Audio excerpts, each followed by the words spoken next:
Voyager seul, un rêve pour certains, une peur immense pour d'autres. Et si je te disais que partir seul ne veut pas dire être seul, que c'est même une des meilleures façons de faire des rencontres inoubliables. Aujourd'hui, j'ai invité 3 voyageuses, Lucie, Elisa et Yeshta, qui ont toutes osé sauter le pas et qui vont partager avec toi leurs meilleurs conseils pour rencontrer du monde en voyage solo. Et bien sûr, je vais aussi te livrer mes 3 astuces personnelles. Que tu sois tenté par l'aventure mais freiné par la peur de la solitude ou que tu aies juste envie de nouvelles idées pour élargir ton cercle de rencontres en voyage, cet épisode est fait pour toi. Alors prends tes écouteurs et laisse-toi inspirer par ces précieux témoignages. Salut, moi c'est Lucie.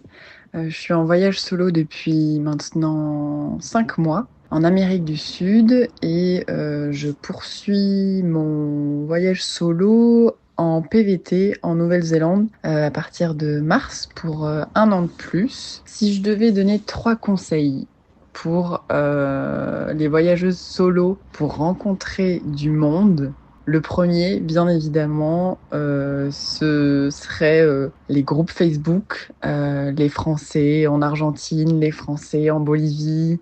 Aujourd'hui, il y a, je crois, ce genre de groupe pour tous les pays. Et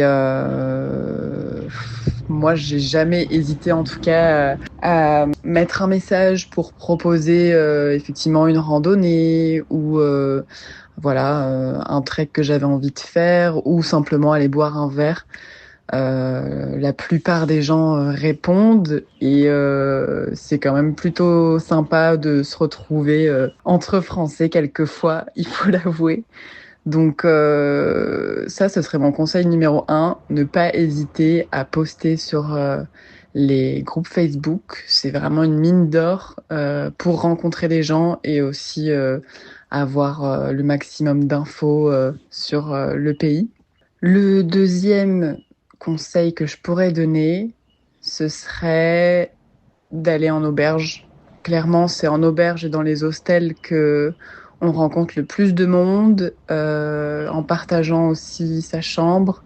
Alors, c'est pas toujours tout confort de partager sa chambre, mais c'est aussi comme ça que on se lie d'amitié avec d'autres voyageurs. Je pense que voilà, c'est vraiment un des conseils les plus utiles pour rencontrer du monde. Donc ça, ce serait le deuxième. Et en troisième conseil, c'est vrai que des fois, ça peut être fatigant de voyager, et notamment solo. Et moi, ça m'est arrivé. Là, au bout de 4 mois, j'avais envie de me poser quelque part, de connaître un peu mieux, dans mon cas, Bariloche en Argentine, parce que je suis tombée amoureuse de cette région et donc j'ai décidé de faire un workaway. Donc je travaille dans un petit hôtel. Ça me permet effectivement de mieux découvrir la région, mais aussi je me suis fait des amis argentins qui travaillent avec moi. Donc c'est d'autant plus intéressant parce que c'est des locaux, donc pour m'ouvrir à leur culture et un peu poser le sac à dos, c'est une super option. Workaway ou couchsurfing aussi, ça peut être utile pour vraiment découvrir des locaux et se poser un petit peu. C'est vraiment top. Donc, selon moi, ce serait ces 3 conseils-là. Après, c'est sortir de sa zone de confort, s'ouvrir aux autres. C'est pas toujours simple, mais c'est aussi l'une des raisons pour lesquelles j'ai commencé ce voyage solo. Et petit à petit, c'est que du bonheur parce qu'on rencontre des personnes qu'on n'aurait jamais croisées en restant chez nous en France avec notre boulot, notre routine. Et on fait des super belles rencontres. L'exemple est, par exemple, avec Kelly, où on s'est rejoints toutes les deux pour une rando qu'on s'était organisée via justement les Français en Argentine. J'avais posté moi un petit message pour dire que j'étais en workaway pour l'été à Bariloche et que voilà, j'étais ouverte à des propositions de rando ou pour aller boire un verre. Et donc on s'est organisé ça avec Kelly à El Bolson. On s'est rejoint dans une auberge Et on a passé une super journée. On s'est liés d'amitié, on a eu des échanges hyper intéressants, hyper profonds. Et qu'est-ce que ça fait du bien de rencontrer des gens comme ça. Donc ouais, c'est une rencontre qui marque. Et puis il y en a plein d'autres aussi pendant le voyage. Et c'est aussi ça qui fait que le voyage solo est incroyable. C'est qu'on rencontre des personnes qui nous marquent. Et voilà. Alors, go go voyager solo, c'est une expérience de fou et c'est que du bonheur et aussi une libération personnelle, donc je ne peux que vous le conseiller. Je vous fais des bisous. Hola. Alors, je me présente. Je m'appelle Elisa, j'ai 25 ans et je viens de Belgique. Je suis désolée s'il y a du bruit autour de moi, mais je suis actuellement à l'aéroport car mon voyage de 3 mois solo en Amérique du Sud se termine malheureusement maintenant. Donc voilà, je suis un petit peu triste, mais du coup j'en profite pour faire le petit vocal que ma chère Kelly m'a demandé de faire. Alors avec Kelly, on s'est rencontrés à Cordoba, en Argentine, et on est parti en road trip un peu sur un coup de tête, et c'était super chouette.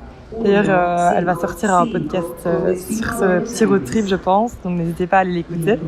T'as vu Kelly, je te fais ta pub. Donc voilà. 3 petits tips pour rencontrer des gens lorsqu'on voyage solo en backpack. Mon premier tips qui paraît peut-être évident, c'est de toujours dormir en hostel, ou un maximum en tout cas, car l'hostel est l'endroit propice pour rencontrer du monde. Et franchement, c'est assez simple. Il y a tellement de gens qui voyagent solo en hostel qu'il suffit d'aller se poser dans dehors ou dans la zone commune et forcément un petit sourire, un petit bonjour et la discussion va enchaîner et ce sera assez simple de rencontrer des gens. Ensuite, mon deuxième tips, ce serait de participer à un maximum d'activités proposées par cet hostel ou notamment aussi il y a des free walking tours dans beaucoup de grandes villes. Moi, j'aime bien faire ça en tout cas. C'est assez simple, il faut s'inscrire sur Internet souvent. Et alors, il y a un point de rendez-vous avec un guide. Et après, pendant souvent c'est 2 heures, 2 heures et demie, le guide explique un petit peu l'histoire de la ville. Et donc, souvent, lors de ces free walking tours, j'ai rencontré pas mal de monde. Et puis après, on va boire un verre ensemble, on va manger un bout. Enfin, ça se fait assez facilement aussi. Donc, vraiment ne pas hésiter à s'inscrire à des petites activités comme ça. Et mon troisième tips, ce serait de s'aider des réseaux sociaux. Même si je suis vraiment partisante des rencontres qui se font naturellement, car je trouve que c'est plus naturel. On peut plus ressentir la vibe de la personne quand on la rencontre en face, etc. forcément. Mais les réseaux sociaux sont là et autant s'en servir. Et je pense notamment à l'application Hostel World, donc sur laquelle on peut booker des hostels, donc c'est déjà assez bien pratique. En plus de ça, il propose de se connecter à un chat avec tous les gens qui ont booké le même hostel en même temps, aux mêmes dates, ou qui sont même simplement dans la même ville aux mêmes dates. Donc c'est assez pratique aussi parce que si tu as du mal à rencontrer des personnes dans ton hostel, tu peux juste envoyer un petit message sur le chat. Est-ce que quelqu'un veut aller boire un verre? Est-ce que quelqu'un veut faire ci ou ça? Et alors les gens vont te répondre et tu peux leur donner un point de rendez-vous quelque part et voilà, c'est assez chouette. J'ai déjà fait plusieurs fois et ça m'a permis de rencontrer des personnes assez cool. Et enfin, il y a aussi sur Facebook pas mal de groupes. Je pense notamment au groupe Les Français en Colombie par exemple, les Français par-ci, les Français par-là. Même si je suis belge, mais c'est les francophones. Et donc ça aussi, il y a beaucoup de personnes qui proposent de former des groupes pour participer à des activités ou simplement aller boire un verre ou quoi que ce soit. Donc c'est assez facile aussi de rencontrer des gens comme ça. Donc voilà, mais en tout cas tout ce que je peux dire c'est qu'il ne faut pas trop stresser à l'avant. Je sais que moi quand je suis partie il y a 2 ans en Asie du Sud-Est, j'avais très très peur aussi de me retrouver toute seule et de ne pas faire de rencontres. Et puis une fois que je suis arrivée à mon premier hostel, j'ai vu à quel point ça coulait et que c'était facile Je me rappelle même qu'à la fin, je me dis mais purée, quand est-ce que je vais être toute seule, parce que à force de rencontrer du monde, tu n'es jamais solo en fait. Donc faut pas trop se faire de soucis par rapport à ça. Et il faut juste se lancer et avoir confiance en soi et tout va bien se passer. Il n'y a aucun souci à se faire par rapport à ça. Donc voilà, à toutes celles qui écoutent ce podcast et qui sont sur le point de partir, je vous souhaite une merveilleuse aventure. Pour moi, partir en solo, c'est vraiment la meilleure chose qu'on puisse faire. Et voilà, vous allez rencontrer plein de gens extraordinaires. Profitez et je vous fais des gros bisous. Salut. Je m'appelle Yashta, j'ai 32 ans et je suis mauricienne, mais je vis à Londres depuis l'âge de 11 ans. J'ai rencontré Kali à Buenos Aires en 2024. Alors, je pense que le topic que tu veux parler, c'est un topic très intéressant. Et pour moi, récemment, c'est des conversations que j'ai eues plusieurs fois. Et je pense que la chose la plus importante, c'est que tu agis comme toi-même, authentiquement toi. Et je dis ça parce que quand tu voyages, c'est la version de toi la plus réelle et c'est important que tu reconnaisses ça. Je pense pour moi, c'est quand tu voyages, tu n'as pas des limites ou des restrictions de la vie quotidienne, que normalement ça change ta personnalité un petit peu. Pas ta personnalité, mais comment je peux t'expliquer qu'il y a des fois tu peux pas faire comme tu veux, mais dans ce cas, quand tu voyages, tu peux laisser tout ça à la maison avant de prendre ton vol. Une de la façons, je pense que c'est plus facile à rencontrer les autres, c'est à prendre le petit-déj dans le style. Comme d'habitude, si le style a un petit-déj, c'est normalement une place où le matin, tout le monde va prendre le déj ensemble et c'est là que tu peux parler avec les autres et c'est un peu plus facile à faire des reconnaissances. Aussi, tu as comme si les places dans le style où c'est des places sociales. Si tu fumes, normalement, le smoking area, c'est la place où tu peux faire des connaissances aussi. Et en plus de ça, tu as toujours les free walking tours, spécialement dans les cités, que tu peux faire. Et normalement, c'est facile à rencontrer les autres qui voyagent seuls aussi. Mais pour moi, je pense que aussi que tout ça, c'est l'habilité à parler avec les gens. Ok. Quand tu voyages, je pense qu'on est dans un monde un peu différent. C'est un monde qui est un peu plus ouvert que la vie quotidienne. Et tu peux facilement faire des amis partout quand tu voyages. Et pareil comme toi, il y a aussi beaucoup de gens seuls qui voyagent et ils aussi veulent faire des connaissances. Et je pense que quand tu voyages, c'est aussi facile que tu peux simplement parler à quelqu'un, même si c'est en dehors de leur style. Normalement, les gens qui voyagent, ils sont très amicables et c'est assez facile pour commencer une conversation avec eux. Par exemple, pour moi, c'est quelque chose que j'ai appris et je pense que au début, c'est un peu difficile, mais après, quand tu commences à le faire, tu as fait des reconnaissances et tu es un peu plus ouvert avec les autres, ça devient un peu plus facile aussi. Moi, j'ai rencontré des très bonnes amies en dehors comme un 7-Eleven en Thaïlande, juste parce que, je sais pas, j'ai la vue en dehors et j'ai commencé une conversation. Et même aujourd'hui, on est encore en contact, c'est super. Après, je sais pas combien d'années, on a passé des très bons moments ensemble. Enfin, je pense qu'il y avait 2 jours ou 3 jours de cela, j'ai rencontré quelqu'un en dehors, un parc. Et j'ai commencé une conversation et on a passé un après-midi ensemble. C'est vraiment facile. Je pense que c'est important que tu n'as pas peur pour parler avec des étrangers et un peu de confiance à tes instincts. C'est important. Je pense que ça, c'est très, très important que si tes instincts te donnent comme si, je sais pas comment dire ça en français, alors je vais te dire en anglais en tout cas, hein, je suis désolée, mais si tes instincts te donnent un negative vibe de quelqu'un, tu dois toujours écouter ça.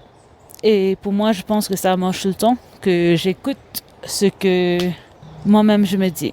Enfin, c'est un peu comme ça.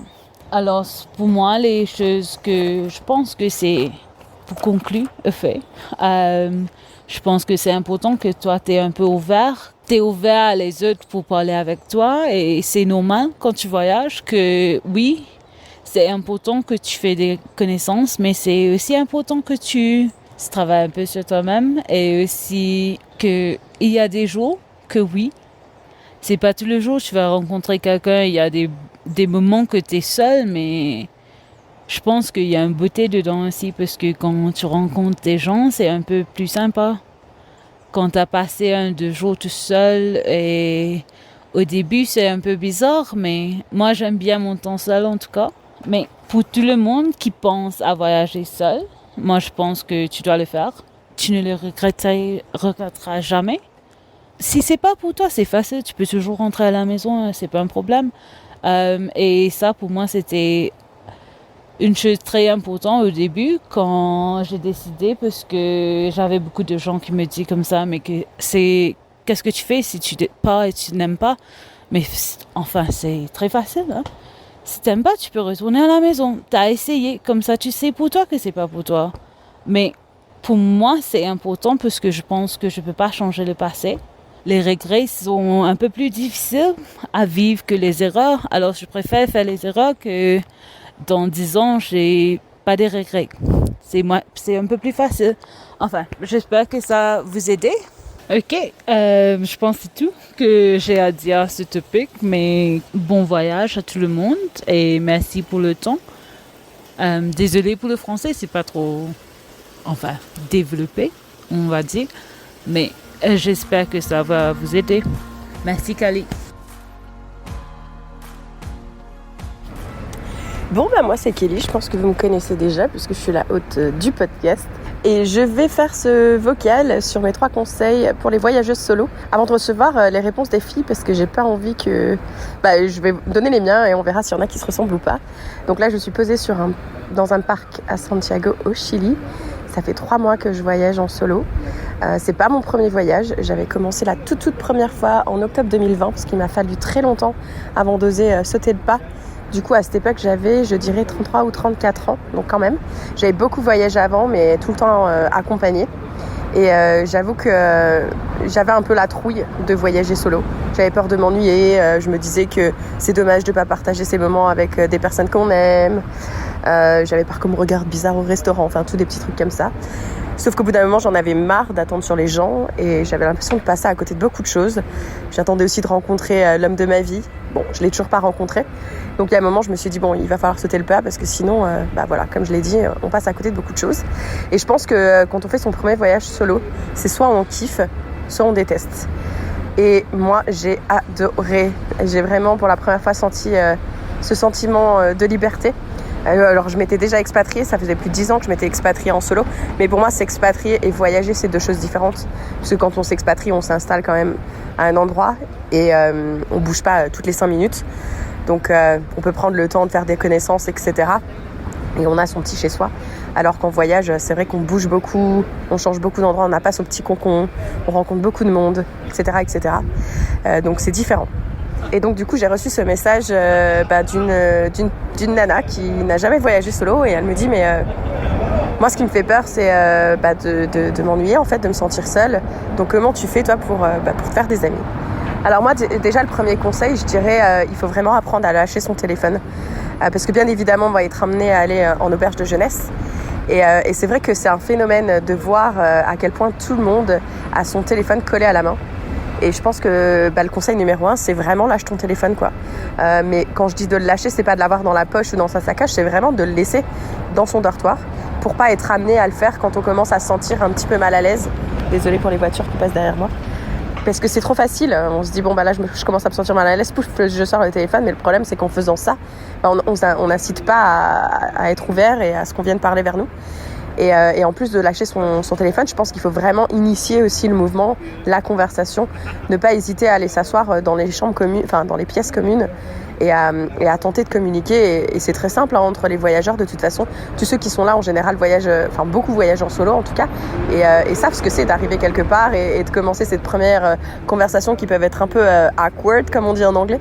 Mais il faut vraiment pas avoir honte même si on est introverti. Et c'est très simple, tu peux commencer par poser la question écoute, moi je viens d'arriver ici, est-ce que toi c'est ton premier jour ou est-ce que tu es là depuis quelque temps? Depuis combien de temps tu voyages? Les conversations sont souvent les mêmes. Après tu peux trouver des questions plus originales si ça t'inspire, mais voilà, il faut vraiment pas hésiter à faire ça. Le deuxième conseil que je dirais, c'est dès qu'on arrive dans une ville surtout, c'est vraiment de ne pas hésiter le premier jour à tout de suite s'organiser une visite guidée. Donc sur Guru Walk, je mettrai le lien dans la description de cet épisode. Souvent dans les villes, on trouve des visites guidées gratuites on donne juste un pourboire à la fin de la visite quand même. Il faut pas que ce soit totalement gratuit non plus. Et en général, durant ces visites guidées, il y aura d'autres solos de différentes nationalités. Donc pareil, là il faut faire l'effort d'aller vers les gens et de parler avec eux et essayer de voir si ça accroche avec une personne. Ou même une fois qu'on s'est inscrit à une visite guidée, ça peut être aussi un moyen de contact dans l'auberge de jeunesse pour proposer à quelqu'un, écoute, je me suis prévu cette visite guidée là demain, est-ce que ça te dirait de m'accompagner? Et je dirais que le troisième conseil que je donnerais, c'est peu importe le pays où vous êtes, il y a souvent des activités qui vont être propres au pays. Donc ça peut être un cours de cuisine ou un cours de salsa ou un cours de plongée par exemple, peu importe. S'il y a quelque chose qui vous intéresse, qui vous passionne, ne pas hésiter à s'inscrire à ce genre d'activité. Et là, pareil, ça peut peut-être permettre de créer des connaissances. Alors bien évidemment, il faut le faire dès qu'on arrive parce que si on reste que quelques jours dans la ville, si on le fait à la fin, ça va pas le faire.